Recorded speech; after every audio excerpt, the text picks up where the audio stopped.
बिस्मिल्लाहिर्रहमानिर्रहीम। अस्सलाम वालेकुम नाज़रीन, आप देख रहे हैं गुजरात न्यूज़। खबर शामिल करने से पहले गुजारिश है कि हमारे चैनल को सब्सक्राइब कर लें, वीडियो को लाइक करें ताकि हर नई आने वाली खबर बर वक्त आप तक पहुंच सके। नाज़रीन, आपको अपडेट करने जा रहे हैं गुजरात की सियासी सूरत हाल के हवाला से, जहां पर मुस्लिम लीग नून से ताल्लुक़ रखने वाले MN ने हल्का N 65 से मेंबर कौमी असम्बली चौधरी नसीर अब्बास सिद्धू के हवाला से एक बड़ी खबर जो है वो मीडिया पर चल रही है, जिसमें बताया गया है कि मुस्लिम लीग नून से ताल्लुक़ रखने वाले चौधरी नसीर अब्बास सिद्धू को बहुत जल्द वफाकी वज़ीर बनाए जाने के इम्कानात हैं। और ये भी खबर सामने आ रही है कि इस हवाला से फ़ैसला भी जो है वो कर लिया गया है। और ये भी बताया गया है कि नाक़िस कारकर्दगी पर 4 वफाकी वज़रा को हटाए जाने के भी इम्कानात हैं। और ये भी इम्कान ज़ाहिर किया जा रहा है कि चौधरी नसीर अब्बास सिद्धू को वफाकी वज़ीर बहुत जल्द जो है वो बनाया जाएगा। और इस हवाला से आपको एक और ख़बर देते चलें कि चौधरी नसीर अब्बास सिद्धू और वज़ीर-ए-आज़म पाकिस्तान की मुलाकात हुई है इस खबर के बाद।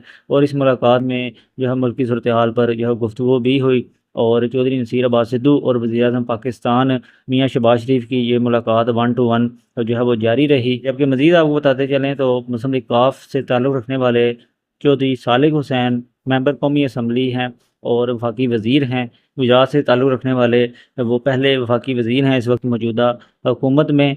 और दूसरे नंबर पर अगर चौधरी नसीर अब्बास सिद्धू को भी वफाकी वज़ीर बनाया जाता है तो ज़िला गुजरात से 2 वफाकी वज़रा जो हैं वो काबीना का हिस्सा बन जाएंगे।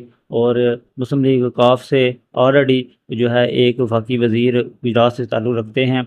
और दूसरी जानिब जो है चौधरी नसीर अब्बास सिद्धू जो हैं वो भी अगर वफाकी वज़ीर बनते हैं तो इस तरह गुजरात से वफाकी वज़रा जो हैं वो उनकी तादाद 2 हो जाएगी। और चौधरी नसीर अब्बास सिद्धू जो हैं उनके हवाले से ये खबर चल रही है कि उन्हें बहुत जल्द वफाकी वज़ीर बना दिया जाएगा। कमेंट बॉक्स में अपनी राय से ज़रूर आगाह कीजिएगा। अगली वीडियो तक के लिए दीजिए इजाज़त। अल्लाह हाफ़िज़।